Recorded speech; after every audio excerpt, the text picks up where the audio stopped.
tienen como, como una de las complicaciones y que ocupa el tercer lugar es la inestabilidad de la cadera, donde pues se pelean, según la literatura, se pelean el primer puesto junto con los aflojamientos asépticos y las infecciones. Según donde leamos, pues varía el porcentaje para cada una de estas complicaciones, pero en general la inestabilidad de la cadera ocupa el tercer puesto. Tenemos una incidencia en los reemplazos primarios de 0.3 al 10% y en las revisiones alrededor del 28% de estas tienen un reemplazo que es inestable.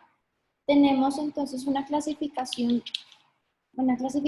en tiempo que también varía donde uno las lea, pero en general la temprana es en menos de 3 meses, en los cuales se encuentran la gran mayoría de los pacientes con inestabilidad en la cadera, que puede rondar entre el 23 hasta el 70%, es debido a un proceso acelerado de inadecuada curación o cicatrización de los tejidos.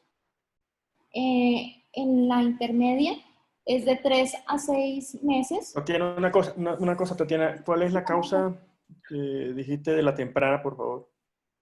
Dígame, doctor, perdóname. ¿Cuál es la causa de la inestabilidad temprana? Pueden ser 3 causas principales. La primera, los tejidos blandos. La segunda, que puede ser infección. O la tercera, que puede ser malposición de los componentes. Dale, quedémonos con la idea de malposición de los componentes, así.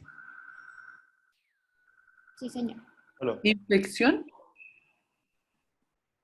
No está frecuente para los 3 primeros meses, pero sí están presentes estas 3.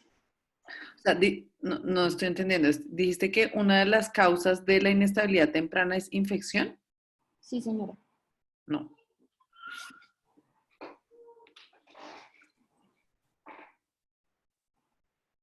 Aló. Sí, por eso fue el concepto que me puse que te repitiera, Tatiana. O sea, uno cuando está pensando en estabilidad temprana, siempre tiene que estar pendiente de la malposición de los componentes como primera causa. ¿Okay? Sí, sí, señor. Ya el resto de cosas son sumatorias. O sea, la estabilidad de los componentes incluye malposición, todas esas cosas, ¿sí me entiendes? Pero esa es la idea de una temprana. No nos quedemos con arandelas. Listo, perfecto. La intermedia, que estaría entre los 3 a 6 meses, y hay literatura que evalúa que puede llegar hasta los 5 años. Ya cuando el paciente tiene un reinicio de la actividad física puede estar alrededor del 15 al 20%, y la tardía es cuando los pacientes llevan más de 5 años con los reemplazos articulares, que está asociado a daños en el polietileno más o menos al 33%, y puede estar subestimada con el tiempo de evolución. 2/3 partes de los pacientes que tienen una inestabilidad de la cadera son manejados con tratamiento conservador, con reducción cerrada, uso de cojín abductor y terapia física, y mejoran con esto, pero una tercera parte pues requieren ser llevados a procedimiento quirúrgico. Hay factores de riesgo no modificables inherentes del paciente, como el género femenino. Los pacientes con edad avanzada tienen mayor riesgo, los pacientes con necrosis avascular de la cabeza femoral, pacientes con fracturas del cuello femoral o pacientes con no unión del fémur proximal, pacientes obesos o que tengan un ASA 3 o mayor, pacientes con enfermedades neuromusculares o que tengan enfermedad de Parkinson, enfermedad cerebrovascular secuelar, enfermedades neurocognitivas que no tengan control de sus movimientos o control del tono muscular, pacientes con abuso del alcohol, son en general factores de riesgo no modificables. Pero tenemos unos factores de riesgo modificables que son los que nosotros podemos llegar a modificar, que son la técnica quirúrgica, la orientación de los componentes, tanto el femoral como el acetabular y el inserto, los tamaños de las cabezas femorales, la restauración del offset y de la longitud de la extremidad, la evaluación del paciente con pinzamiento tipo K, la condición de los tejidos blandos antes, durante y después del procedimiento quirúrgico y la asociación a procedimientos previos de la cadera. Estos son básicamente los factores Diana, de riesgo. Sí, señor. una cosa que estamos nosotros acá viendo, ustedes hacen club de revistas todos los días prácticamente y esas cosas. Cuando están haciendo una conferencia, y eso se lo digo a todos los residentes, a ti y a todos los residentes, cuando estamos viendo factores de riesgo como una lista de estos, tenemos que ponerle números estadísticos a cada factor de riesgo y que haya algún punto de comparación. ¿Ok? Esto, los factores de riesgo quedan así, no hay ningún interno por ahí, quedan cuando hablan los internos. ¿Ok? Pero en el nivel que están ustedes, tienen que ponerle número a todo eso. Y si esto es sacado de un artículo de revisión, hay que buscar el artículo de referencia y ponerle número a cada factor de riesgo, porque así, aunque me dicen algo, para ustedes no es suficiente los datos que están ahí. ¿Ok? Tenemos que ir más allá de eso. ¿Vale? Bueno, señor. Sí, señor. Entonces, dentro de los factores que nosotros podemos modificar, tenemos el abordaje quirúrgico. El abordaje quirúrgico que más utilizamos es el abordaje posterolateral de cadera, que tiene una tasa de luxación alrededor del 6.9%, dependiendo de la literatura en la que uno lo lea. El abordaje anterolateral del 3.1% y el anterior del 0.6 al 1.3%. En general, lo que explica la literatura es que la mayoría de las luxaciones, de la inestabilidad, de los reemplazos articulares debido al abordaje son de los abordajes posterolaterales. En cuanto al componente acetabular, tenemos que tener en cuenta la orientación del componente. Tenemos que tener presente la zona segura de la Lewis-Neck, en la cual tenemos que evaluar que los acetábulos deben estar orientados en el plano coronal más o menos a 40 grados, más o menos 10, y en el plano sagital en 15 grados, más o menos 10 grados, que es en la ubicación habitual en la que nosotros colocamos acetábulos, las copas acetabulares. Este es el estudio original del doctor Lewis-Neck, quien fue quien evaluó las zonas seguras con 291 caderas, de las cuales evaluó los grados de inclinación de los acetábulos, de los componentes acetabulares, y encontró, ya después de haber hecho los procesos de inclusión y exclusión, encontró 9 pacientes en los cuales había alteraciones en los acetábulos. Entonces se dieron cuenta que la posición más segura eran estos ángulos que les explico. Si la copa acetabular se encuentra con una anteversión mayor a 15 grados, pues tenemos más riesgo de que el paciente tenga una luxación anterior de la cadera. Si tenemos un paciente pues, que está con una copa acetabular más horizontal o más retroversa, pues aumenta el riesgo de luxación posterior de la cadera. En cuanto al componente... Una cosa, Tatiana, una cosa con Lewis-Neck y todo su concepto, miren que el artículo viene del 78, ¿ok?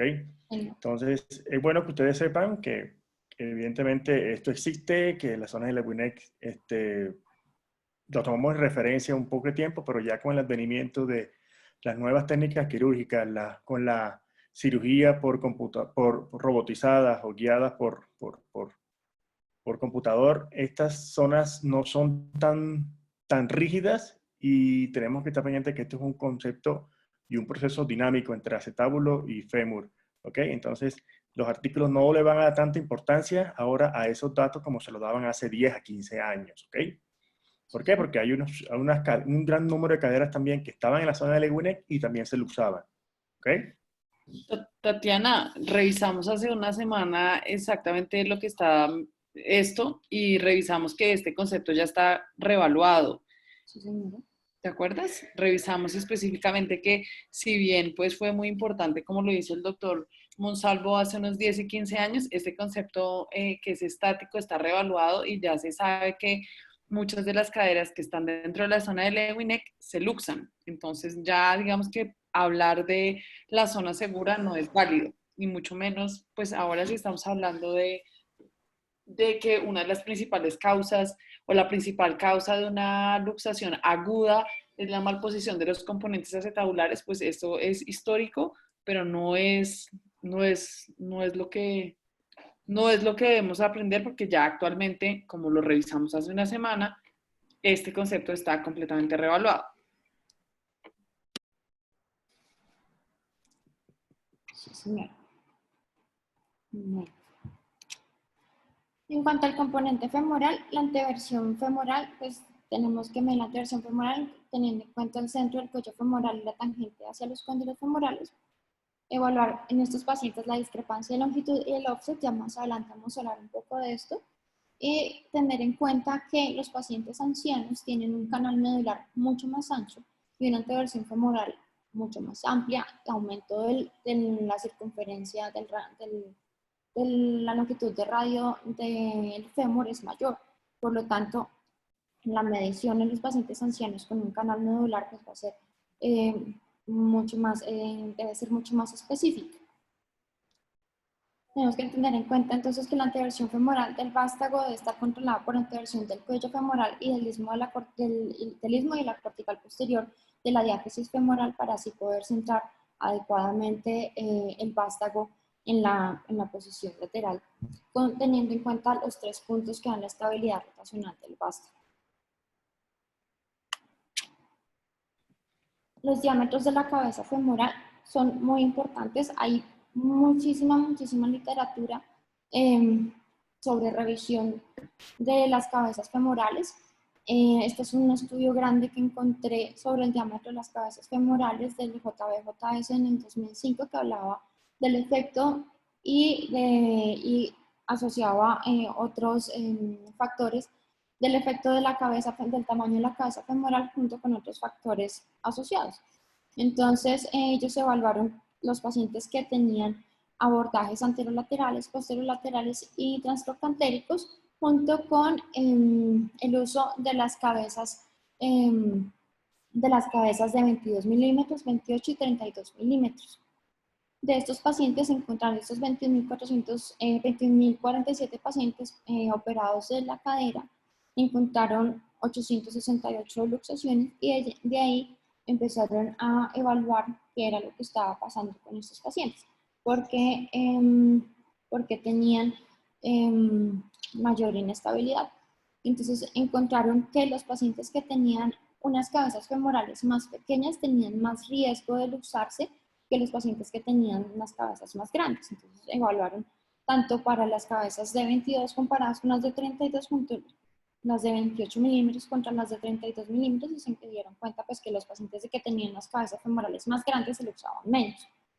En cuanto a los abordajes, se dieron cuenta que los pacientes con abordajes posterolaterales se luxaban más que los pacientes que tenían, que tuvieron abordajes anterolaterales y los pacientes que eran más ancianos tenían mayor riesgo de luxación que los pacientes que eran menores de 70 años. Las mujeres también tenían un riesgo mayor que los hombres de presentar luxación. Y los pacientes que tenían fracturas de la cadera, fracturas del cuello femoral, tenían más riesgo que los pacientes que tenían osteoartrosis, comparados también los pacientes que tenían osteonecrosis o una artritis inflamatoria versus los pacientes que tenían osteoartrosis. Todos estos hallazgos fueron estadísticamente significativos para cada una de las variables, pues, concluyendo este artículo que era mejor operar a los pacientes con colocarles unas cabezas de mayor tamaño, que el abordaje posterolateral pues tenía más riesgos de luxación y que los pacientes ancianos, si eran mujeres, tenían mayor riesgo de luxación. A eso me refería yo cuando te dije lo de los factores de riesgo. Hay que ponerle número a todos esos conceptos, a todas esas variables, ¿ok? Sí, señor. Bueno, en cuanto a restaurar el offset femoral, tenemos que tener en cuenta que el offset nos va a hablar siempre de estabilidad y nos va a equiparar de estabilidad de la cadera protésica, de la movilidad de la cadera protésica con relación óptima de la biomecánica de los músculos de la cadera, alrededor de la cadera, y va a buscar ecualizar tanto la longitud, debemos buscar ecualizar tanto la longitud como el offset femoral.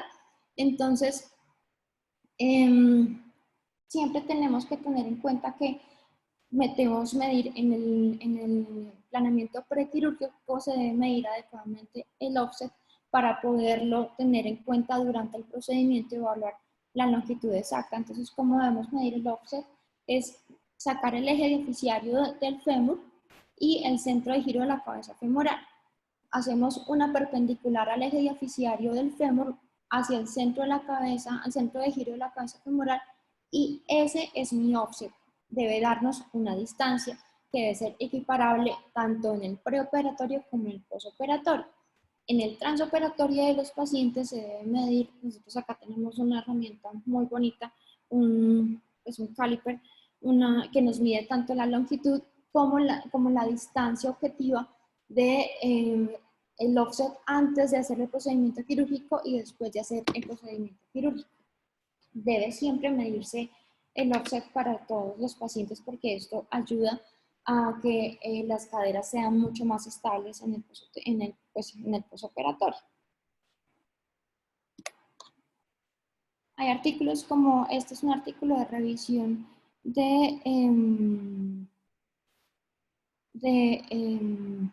que habla sobre la longitud y el offset femoral, y ellos son muy enfáticos en las mediciones prequirúrgicas porque de allí se basa uno en el transoperatorio de qué debe o qué no debe hacer durante el procedimiento.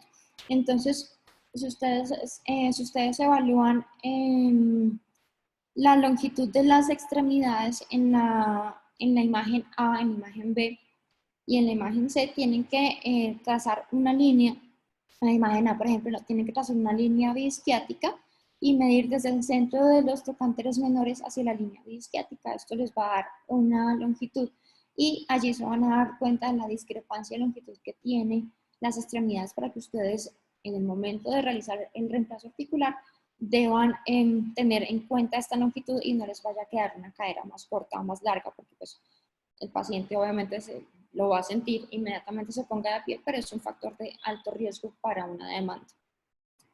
En la imagen número B, en la imagen B, perdón, tenemos entonces otra forma de medir la discrepancia en longitud, que es buscar las dos gotas de lágrima, su borde inferior, trazar una línea y de ahí trazar unas perpendiculares que vayan al centro de los trocánteres menores, evaluando pues la distancia que tienen los pacientes para evaluar la discrepancia en longitud. Y ya en la foto número C, entonces debemos evaluar la discrepancia de longitud ya en el posoperatorio y mirar pues que las dos caderas están de la misma longitud, evaluándolas de ambas formas. También podemos mirar la altura de las dos crestas ilíacas y evaluar qué tan discrepantes están. Tatiana, ¿cuál de esas técnicas tiene mayor correlación inter e intraobservador para medir la longitud de las extremidades en una radiografía? No sabría decirle, doctora. ¿Qué dice el artículo?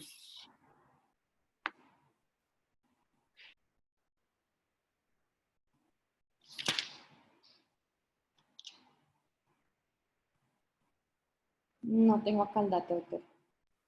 Ok, revísalo, porque eso está en ese artículo. Listo, señor. Si yo lo reviso, les digo, porque no lo tengo aquí a mano. Ok. Y la otra forma, pues ya es medir el offset para el offset tanto el femoral como el acetabular y el global para evaluar pues, el offset en el transoperatorio y en el postoperatorio, como les explicaba hace un momento. Otro de los factores que hacen parte de la inestabilidad del reemplazo total de cadera son los pinzamientos. Los pinzamientos tienen que ver con la relación del vástago con el inserto y la copa, con los rangos de movilidad del paciente.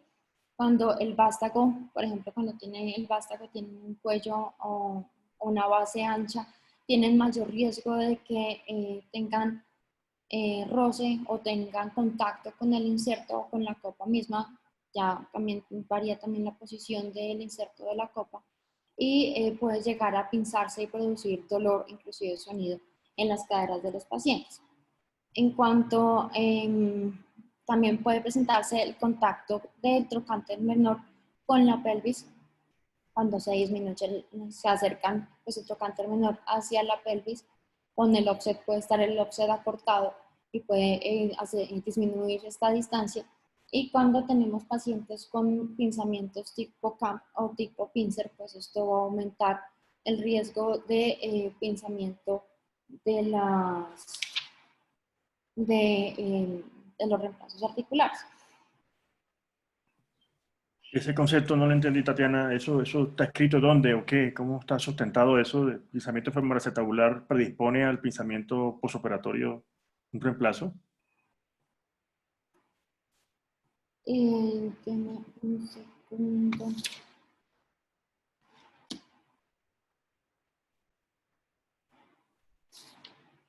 En el artículo de revisión de los italianos que te les mostré al principio, nos habla que los pacientes tienen mayor riesgo de pinzamiento anterior con el psoas ilíaco, presentando dolor inguinal, y que cuando tienen disminución en radio de la cabeza sobre el cuello, con un offset disminuido, aumenta el riesgo de pinzamiento. Eso es con respecto a los componentes de la prótesis misma, pero tú pones en la presentación un pensamiento tipo CAM en la foto a la derecha y al público le deja la sensación como si pacientes con pensamiento femoroacetabular preoperatorio tuviesen mayor riesgo de tener No, luxación en el posoperatorio de la prótesis. la expliqué mal, doctor. Ellos Okay. explican el pensamiento tipo CAM, que se asemeja al pensamiento tipo CAM cuando el implante disminuye su radio, o sea, reduce el radio de la cabeza sobre el cuello femoral y hace un pinzamiento mecánico con la forma del cuello femoral y el tamaño en la cabeza. Entonces, al hacer los arcos de movimiento, se realiza el pinzamiento. Y ellos Eso es otra cosa. Eso pasaba antes, eso es otra cosa. ¿Ok? Sí, señor. Tiene que quedar claro eso. Eso pasaba muy frecuentemente cuando teníamos, hace 15, 20 años, cuando teníamos prótesis cabeza 28 o 22, unido a unos cuellos que eran altos, unos cuellos que eran anchos, cuellos con taper 14, 16. Entonces la relación cabeza-cuello era poquita, ¿ok? Y había posibilidades de pensamiento. No es lo mismo como ahora que tenemos tallos conos 12, 14, cabezas inclusive 36 milímetros, ¿ok? Ahí sí ganamos arcos de movilidad en la cadera, en la prótesis de cadera, lo que no pasaba antes, ¿ok? Entonces es un concepto que debe quedar claro, claro, ese concepto existe, pero es en el tamaño de los componentes de la prótesis. No tiene nada que ver con el pasado de esa cadera de pensamiento femoroacetabular, ¿ok? No, ellos lo asemejan al tamaño de los componentes que podría asimilarse a un efecto tipo CAM o un efecto tipo pincer. Y con el efecto tipo pincer, entonces ellos mostraban que había dos tipos, un anatómico y uno protésico. El anatómico en cuanto a la retroversión de la acetábula o la presencia de un protruso acetabular o una coxa profunda. Y en cuanto el efecto en el pincer en las prótesis, entonces evaluaban que el inserto era muy grande y hacía como un encapuchamiento, como encapuchaba la cabeza y el cuello, o cuando teníamos insertos constreñidos o en cabezas pequeñas, entonces era un inserto mucho más grande y que hacía un efecto de pinzamiento. O cuando, por ejemplo, no hacíamos la resección adecuada de los osteofitos periacetabulares en el procedimiento, entonces esto podía ser un proceso de pinzamiento. Okay. En cuanto a la condición de tejidos blandos, pues era importante, uno, el abordaje quirúrgico, el adecuado cierre de los planos, ya ahora hablamos un poco más de los planos musculares, y el adecuado abordaje quirúrgico respetando los diferentes planos hasta llegar a la cadera, porque esto hace que tengamos un buen cierre del abordaje, que es muy diferente tener pacientes con procedimientos quirúrgicos primarios versus pacientes que han tenido una o varias revisiones en las cuales vamos a tener tejidos como este que tenemos acá, que es un tejido fibroso, que no tiene forma, que es un magma fibroso completo y que no tenemos unos planos definidos y por lo tanto cerrar los planos, acercar los rotadores externos hacia el trocánter o cerrar la cápsula, pues va a ser algo que no es viable y no es posible, pues vamos a facilitar que tengamos inestabilidad en los componentes y en la cadera per se como tal. Procesos de falla, de problemas en la cicatrización, pues va a pasar exactamente lo mismo que les acabo de explicar. No vamos a tener cómo tener ese hermetismo que nos ayude a sostener y a mantener la cadera con los tejidos blandos. Laxitud en el mecanismo abductor, bien sea por longitud o por acortamiento de la extremidad o por disminución en el offset. Y todo esto pues puede ser factores multifactorial, puede ser multifactorial asociado a la condición que es de los tejidos blandos que cada paciente tiene, como con enfermedades de colágeno o alguna otra patología asociada que pueda tener daño en sus tejidos blandos, o procesos infecciosos previos que los pacientes tengan un proceso inflamatorio y cicatricial severo periarticular y que esto vaya a disminuir la posibilidad de tener un hermetismo adecuado en la articulación. Una cosa, devuélvete tantito. No quiero, eso va para todos los residentes, no quiero la popularización de la palabra magma fibroso, ¿ok? Esto queda para mamadera de gallo, pero eso no es, porque es una anécdota muy vieja del servicio, pero esto no es popular, ¿ok? Listo, sí, señor. Entonces, evaluando las causas de la inestabilidad en los reemplazos articulares, tenemos que tener en cuenta que son múltiples causas las que tenemos que tener en cuenta y que por lo tanto debemos evaluar qué es lo que está fallando. Entonces, tenemos un artículo publicado por el Servicio de Cadera de la Fundación, donde hablan de los abordajes publicados en el Journal de Clinical Orthopedics of Trauma y Trauma, sobre el abordaje multimodal para la prevención de la inestabilidad luego del reemplazo articular. Es un estudio prospectivo a un año de seguimiento con implementación del protocolo de estrategias combinadas para la prevención de la inestabilidad de la cadera. Entonces, tenemos que tener en cuenta que eran pacientes que fueron llevados a reemplazo total de cadera durante el febrero de 2012 hasta junio de 2014. Fueron alrededor de 331 pacientes con una edad media de 66, donde la mayoría fueron mujeres en el 68%, con la mayoría presentaban coxartrosis en el 74, casi 75% de los pacientes, y donde solamente hubo 3 pérdidas de los pacientes, de los datos de los pacientes, 2 por fallecimiento por causas distintas a la artroplastia y 1 por pérdida de contacto con el paciente. De estos pacientes entonces encontramos que tenían a 3 meses, se evaluaban los pacientes a 3 y a 12 meses y a los 3 meses se encontró que tenían una tasa de luxación acumulada del 0.60% y a 12 meses una tasa acumulada del 0.90%, lo que nos habla un porcentaje de luxación con la implementación del protocolo, que ya se les voy a comentar, una tasa de luxación pues bastante baja. Entonces en el artículo pues nombraban todos los factores de riesgo que les comentaba en las diapositivas anteriores y descartaron los pacientes de los que quedó discusión, descartaron los pacientes que tenían fracturas de cadera o que tenían patología oncológica o prótesis constreñidas o prótesis de doble movilidad porque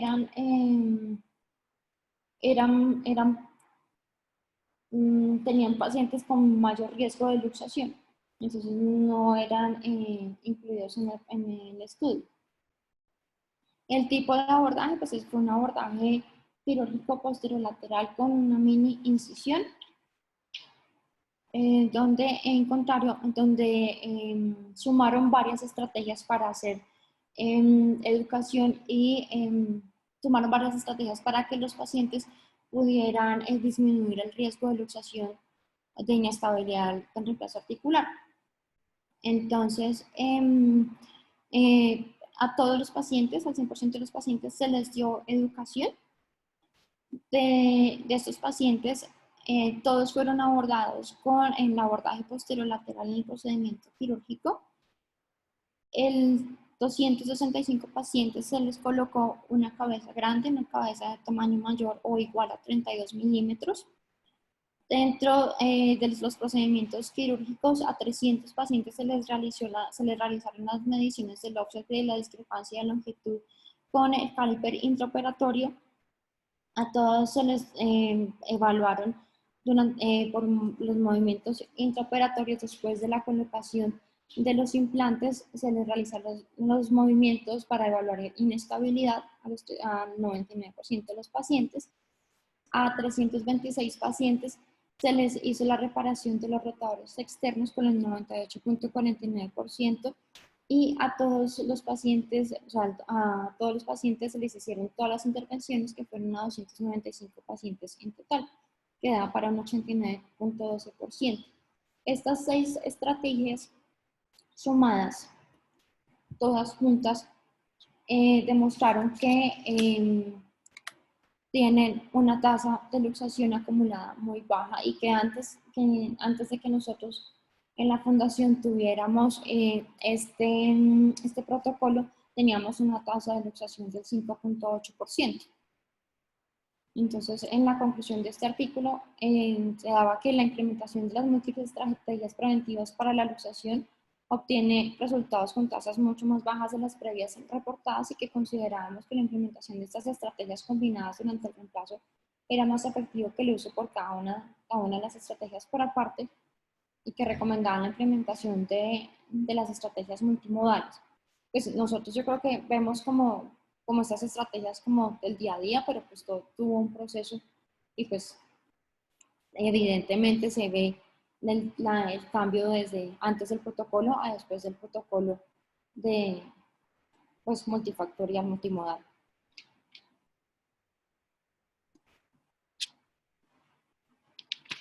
Entonces, ¿qué debemos hacer con los pacientes que tienen una inestabilidad de la cadera?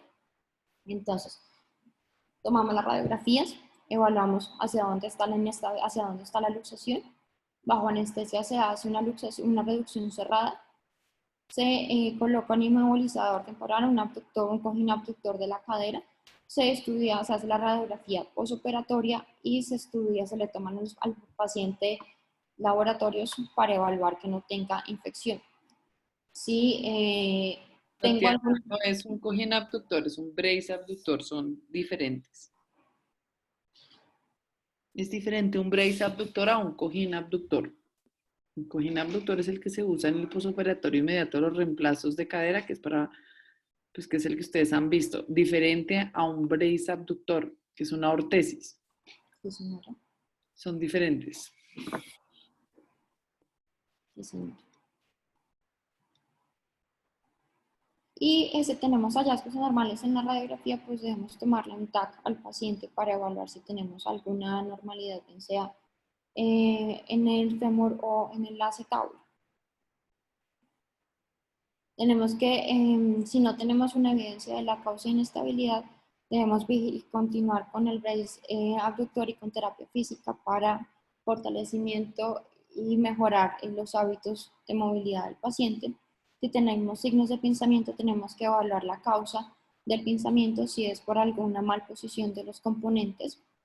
Si tenemos que el offset de los pacientes varió con el procedimiento quirúrgico, tanto el acetabular como el femoral, o el offset global y la longitud en las extremidades de la extremidad del paciente, pues debe llevarse el procedimiento quirúrgico para hacer un cambio de alguno de los componentes que esté en mal posición. Si tenemos deficiencia del mecanismo abductor, pues debe llevarse el procedimiento quirúrgico para hacer un refortalecimiento de los tejidos blandos. Y si tenemos unos componentes mal orientados, pues definitivamente tenemos que llevar al paciente a procedimiento quirúrgico para realizar la revisión. Sí, pues ellos en los artículos de revisión mostraban que si esto definitivamente seguía sucediendo o si encontrábamos alguna causa mecánica, pues debería llevarse el paciente a procedimiento quirúrgico. Entonces, procedimientos quirúrgicos para hacer la revisión del reemplazo articular de cadera inestable, pues debemos revisar qué componente es el que está fallando, cuáles de sus segmentos son los que están fallando y evaluar cuál es la mejor opción para cada uno de los pacientes según sus factores de riesgo para presentar nuevamente luxación. Entonces, en este artículo de Lefort en 2016, encontramos que nos hablan de tres tipos de componentes, de tres tipos de revisión, de las cuales, pues para los pacientes con luxación e inestabilidad de la cadera. Entonces, tenemos los pacientes con los liners constreñidos, en los que la idea era que el liner se extendía más allá de la hemisfera, era el polietileno que se extendía más allá de la hemisfera, que daba en teoría un poco más de estabilidad, pero se dieron cuenta que tenía grandes dificultades en el momento de introducir la cabeza femoral dentro del liner cuando ya estaba dentro del acetábulo, porque ya era un constructo mucho más rígido y por esta pestaña que ustedes ven allí, pues la introducción de la cabeza femoral pues no era tan sencilla, que era uno de los factores que podía dañar el liner en el momento del procedimiento quirúrgico. Lo otro es que estos son este otro liner constreñido, es que era como un implante tripular en donde tenían entonces el inserto, un inserto bipolar que estaba bloqueado de adentro hacia afuera por un inserto de polietileno dentro de una copa metálica, y tenía otro componente que era una cabeza protésica de diferente tamaño, bien sea 22, 28 o 32, que encajaba dentro del polietileno recubierto y hacían un componente de triple movilidad. Este tenía pues mejor rango de movilidad que los componentes que eran semibloqueados y que no producían tanto pinzamiento como esos componentes, pero tenían una falla, un mecanismo de falla, y era el anillo que lo bloqueaba, que se soltaba, se soltaba y se dañaba con mayor facilidad, y por lo tanto este componente constreñido pues tenía mayores limitaciones en cuanto a la restricción. En cuanto al riesgo de luxación, estos pacientes con liners constreñidos tienen un riesgo de luxación desde el 4.5% hasta inclusive el 42%, con prótesis de tipo Duralog, que eran un tipo de prótesis constreñidas que llegaron a tener hasta el 100% de fallos y de presencia de luxaciones altas. Estos insertos constreñidos tripolares tenían una falla en la luxación del 2.9 hasta el 7% a 10 años. Estas copas de estos insertos constreñidos tienen unas limitaciones tanto para la restricción de los arcos de movilidad de los pacientes como el aumento de la prevalencia del pinzamiento del cuello femoral con la copa o con el inserto, y que estos pacientes tenían un poco más de transmisión en el estrés de las interfaces de cada uno de los segmentos, y que esto hacía que tuviera mayor riesgo de daño tanto del inserto como del bloqueo del mecanismo, porque este inserto tenía un bloqueo del mecanismo del inserto en la copa como tal, y que tenían pues obviamente un mayor riesgo de fallo, de luxación y de pérdida del implante. Santi, no hablemos más de constreñidos, que yo No. creo que con el favor de Dios no vamos a colocar más en nuestras vidas constreñidas. Sí, señor. Y no colocamos hace más o menos 5 o 6 años de una, ¿vale? Sí, señor. No solamente como para mostrárselas un poco. Referencia. Para conocerlas para referencia, porque yo realmente no las conocí. En cuanto a las dobles movilidades, que son lo que más estamos usando en este momento, fueron creadas por Busquet en los años 70 y de ahí para allá pues han tenido varias modificaciones. La idea de las copas de doble movilidad es que tengamos un constructo con una cabeza femoral grande asociado a un inserto de polietileno de ultra alta densidad y que estén dentro de una superficie de metal lisa, que estas dos superficies, como lo vemos aquí en la imagen superior, estas tres circunferencias que nos dan una doble movilidad, nos dan un rango de movilidad mucho más amplio. ¿Por qué? Porque tenemos dos distancias distintas que recorrer. Entonces tenemos la distancia de la cabeza femoral, que debería ser un tamaño idealmente mayor de 22, y un inserto que también me va a dar movilidad, y por lo tanto tengo dos rangos de movilidad para disminuir el riesgo de luxación. ¿Sí? O sea, tengo dos distancias para moverme dentro de la cadera, que me hace que tenga menos riesgo de que se me salga la cabeza femoral de su puesto, que se me inestabilice la cadera. Entonces, en este artículo evaluaban que a mayor tamaño efectivo de la cabeza femoral, mayor rango de movilidad tengo, y tengo un mejor y mayor radio de la cabeza femoral para poder dar movilidad, y tengo mayor rango de movilidad y menor riesgo de luxación. Entonces, las dobles movilidades lo que hacen es dar un mejor rango de movimiento, una disminución en el pinzamiento, porque los componentes son más simétricos y son como más acordes cada uno, y me dan mayor estabilidad para la cadera como tal. En esta tabla encontramos entonces que tenemos una menor tasa de luxación para los componentes bipolares, y tenemos componentes, por ejemplo, como este filet, que tiene a 4 años una tasa de supervivencia del 100%. En este artículo también... Tatiana, ojo con lo que dices. Ojo, te referiste a la doble movilidad como bipolares.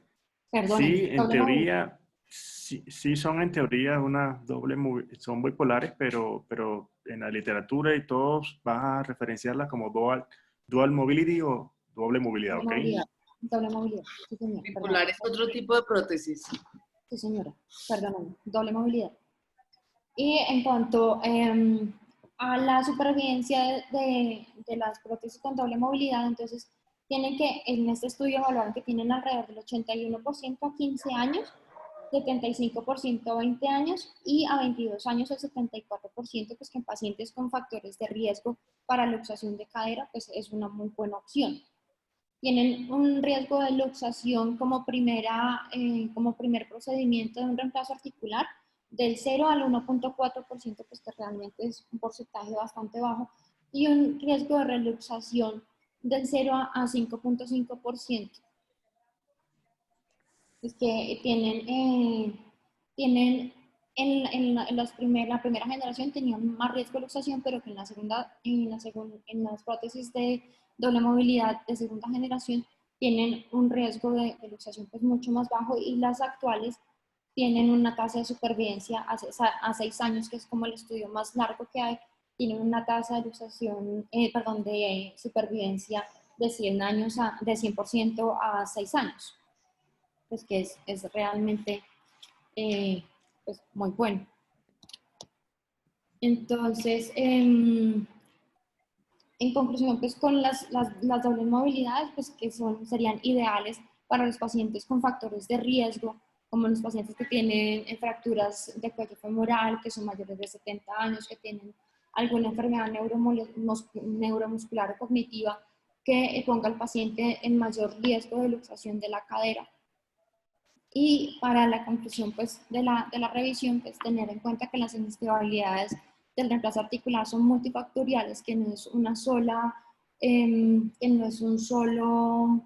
evento o efecto de un solo factor, sino que son la sumatoria de muchos, que se debe disminuir el riesgo de la inestabilidad con los 6 pasos pues que llevamos a cabo todo el tiempo en los reemplazos articulares, que lo tomamos como normal, pero que la sumatoria de estos 6 pasos hace que tengamos un riesgo de inestabilidad y de luxación de la cadera muy bajo en nuestros pacientes, y que si hay que revisar un reemplazo articular, pues hay que siempre recordar las múltiples opciones para cada uno de los pacientes, sobre todo tener en cuenta las dobles movilidades, pues que son una muy buena posibilidad para los pacientes con luxación de reemplazo articular. Eso es. Ok, Tatiana. Vale. Una cosa que quiero que quede concepto claro por los residentes, la causa primero, la causa temprana de la luxación en reemplazos de cadera está asociado a malposición. Entonces, cuando se enfrenten a un paciente con una luxación temprana, siempre tengan pendiente de ver pues, el primer tratamiento que se hace, la luxación cerrada, obviamente, pero hay que valorar esa cadera, no hay que dejarla abandonada, porque si tiene una causa grosera de una malposición, probablemente la indicación de cirugía esté dada, ¿ok? Cuando tengan una luxación tardía de años de colocada esa prótesis, que ya se considera estable, que se comienza a luxar, hay que ver qué desgaste tiene el polietileno, un factor mecánico que produjo esta luxación tardía, ¿ok? Sí, evidentemente tenemos una herramienta muy valiosa ahora, que es la doble movilidad. Hay que pensar en ella cuando los pacientes tienen mayor riesgo, y tú enumeraste los factores de riesgo que hay para tener estos pacientes, para considerarlos un factor de riesgo elevado para ser posible candidato por una doble movilidad. No todo, ¿ok? No todo se soluciona con una doble movilidad. Hay unas causas obvias, hay unas causas como son falta de longitud, una cadera corta, que posiblemente si le colocamos una doble movilidad, igual se va a seguir usando, ¿ok? Hay que buscar la causa de la luxación, y hay que, si se puede, solucionar la causa de la luxación como una cadera corta, se soluciona con un alargamiento, no con una doble movilidad. Es una buena opción. Hay que tener en cuenta que tenemos ahorita y que cada día salen más datos, que es muy confiable, o más confiable de lo que de pronto pensamos nosotros que es, ¿ok? Es un tema grande, es un tema muy, que tenemos que enfrentarnos con él muy frecuentemente, y que, como tú lo dijiste, es multifactorial y hay que saber estudiar un paciente con una luxación. ¿Ya? ¿Alguna pregunta de los residentes o alguna aclaración, Cris? No, también tener en cuenta el trauma como causa de luxación, y que cuando la causa es trauma, pues usualmente se resuelve el problema y esas caderas después pues, no se luxan. Okay. ¿Alguno residente, alguna opinión? Sí, Maps. ¿Cuenta? ¿Qué tan frecuente es revisar el fémur por inestabilidad? Ya que tantas veces uno tiene que decir está mal puesta la copa, pero también está mal puesto el fémur. Y hay que sacarlo otra vez. Sí, es más frecuentemente la inestabilidad debido a la malposición del acetábulo, ¿ok? Porque el acetábulo es más difícil colocarlo en una posición adecuada. Hay casos especiales, vamos a poner que el vástago esté neutro o esté en franca retroversión y sea la causante de la inestabilidad. Así, por lo más que usted coloque una cadera en una buena posición, un acetábulo en buena posición, se le va a seguir luxando por el acetábulo, por el fémur. Entonces, si está mal puesto el fémur y usted no es capaz, por medios mecánicos, de estabilizar la cadera, se puede. La verdad es que yo he hecho muy pocas donde por inestabilidad hayamos tenido que cambiar el fémur. Yo creo sí que hay casos. estar evidentemente mal puesto el fémur para que uno decida cambiarlo, porque pues obviamente hacer una revisión y cambiar la copa va a ser mucho más fácil que irse a quitar un vástago no cementado pues, o cementado en un posoperatorio relativamente temprano de un reemplazo. Entonces, sí, lo que dice el doctor Monsalvo, si es absolutamente evidente que el vástago, que el fémur está retroverso o neutro, por más de que uno le ponga copa de doble movilidad, por más de que le aumente la anteversión y que haga todo lo que quiera, pues muy probablemente no va a solucionar el problema, y ahí le toca pues hacer la revisión completa y cambiar el componente femoral. Pero no es lo Y usual. recuerden siempre, Recuerden siempre, como pasa en los problemas de alineamiento de las extremidades, no corregir una deformidad con otra deformidad, ¿ok? Doctor Monsalvo, ¿usted podría considerar que la doble movilidad podría convertirse en el gol estándar para los pacientes con factores de riesgo en tratamiento para la inestabilidad de la cadera, en reemplazo? Sí, es el tratamiento de elección. No sé si si se le puede acodar el término gol estándar para el tratamiento, ¿se me entiende? Pero sí es el tratamiento de elección, pacientes con alteraciones cognitivas, pacientes con enfermedades neuromusculares. Esos pacientes se puede decir, el tratamiento de elección de ellos es una doble movilidad. Aunque ya Pero hay de varias, entrada en la primaria. sí, en la primaria. Lo que pasa Entrada es en la que primaria. si uno revisa, ya hay casos, series de casos muy grandes en los que se ha usado doble movilidad en reemplazos primarios que tienen una sobrevida muy alta, pero todavía no es lo suficiente como para considerar que a un paciente joven que tenga un factor de riesgo se le pueda poner una doble movilidad. O sea, el paciente que es mayor y que tiene además algún otro factor de riesgo de la edad, pues está perfecto porque uno sabe que una doble movilidad con seguridad va a tener una sobrevida de 10 años. Pero si es un paciente más joven que eso, pues eso es lo que a uno lo hace pensar en el paciente muy joven por la sobrevida de la copa. Sí, porque aunque tienen buena sobrevida, no es una sobrevida perfecta en los estudios que hay. Pues si uno busca los estudios, se encuentra estudios con seguimientos, incluso yo diría que de más de 10 años, De la última revisión tienen supervivencia hasta 22 años, pero mi tiempo de supervivencia hasta 22 años con el 74%, pero pues ya es un 74%. No, Tatiana, hay muchas series y esto no es de hace 2, 5 años, esto viene de hace 15, 20 años, los franceses vienen tratando eso, ¿ok? Sí, es una cosa a tener en cuenta y es un concepto que está vendido en Occidente y que de pronto dura menos, pero yo creo que infundado también en biomecánica del acetábulo, ¿ok? Biomecánica del polietileno, que digo. ¿Okay? En la longevidad de ese polietileno que teóricamente no es altamente entrecruzado. Pero hay series que son bastante largas, pero generalmente, y tiene que ver el concepto que nosotros preferimos en un paciente, siempre un polietileno convencional a los de ahora, pero un polietileno desde ahora que un polietileno de doble movilidad. Si hay factores de riesgo del paciente claros, ¿ok? Estamos autorizados y ya hay bastante sustento literario para usar la doble movilidad como primera elección en una prótesis primaria. ¿Ok? Sí, señor.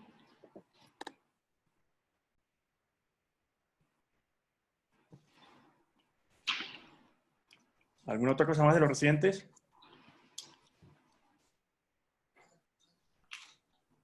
Mapi, ¿cuál era el problema de las primeras generaciones de doble movilidad?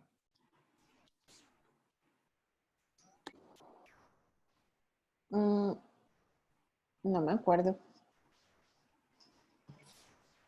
¿Alguna otra respuesta? ¿Cuál era el problema de las copas de doble movilidad? Era Del morfológica. principio. Acordémonos que tienen un problema de luxación intraprotrésica, que preocupaba mucho. Una luxación intraprotrésica, ¿ok? Es la luxación que se produce entre el inserto y la cabeza de la doble movilidad. Eso existe.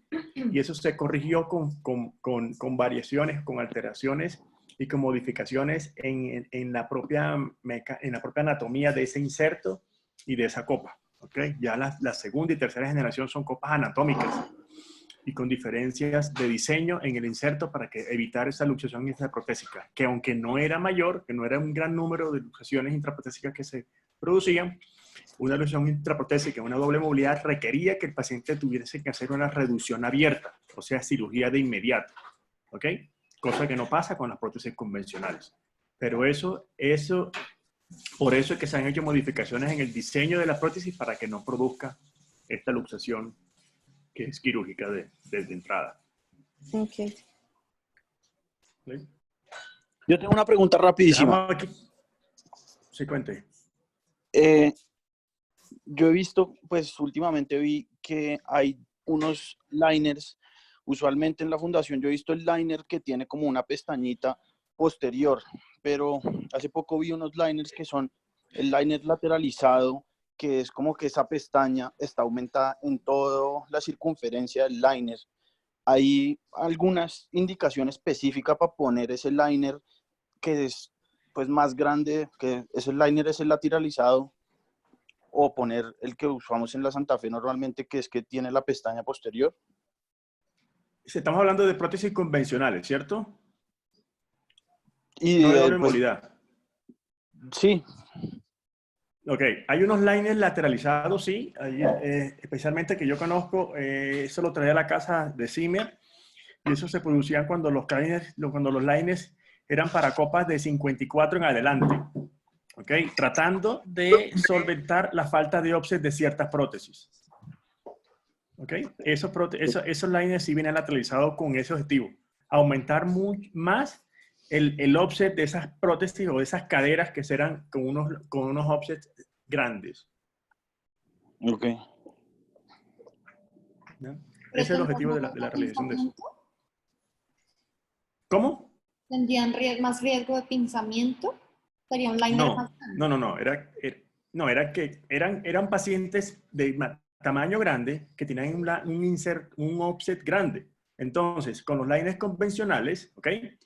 Y con los offsets de las prótesis convencionales femorales no cubría la longitud necesaria, porque era muy grande el offset.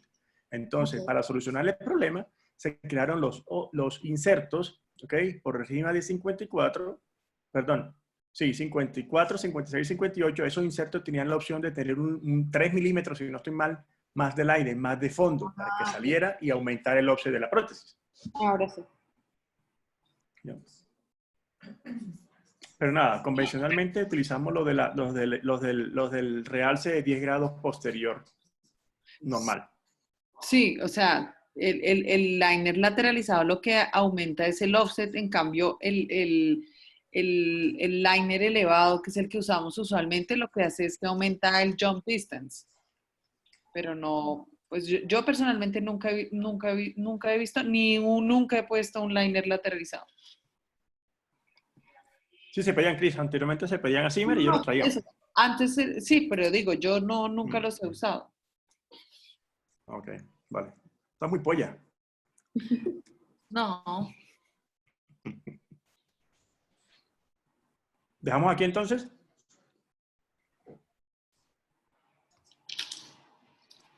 Sí, señor. Muchachos. Bueno, Bueno, buena tarde. Muchas gracias por la gracias. charla. Gracias, doctor. Muchas Gracias, gracias. Bueno, Tati. muchas Chao. gracias. Hasta luego. Chao. Gracias. Chao.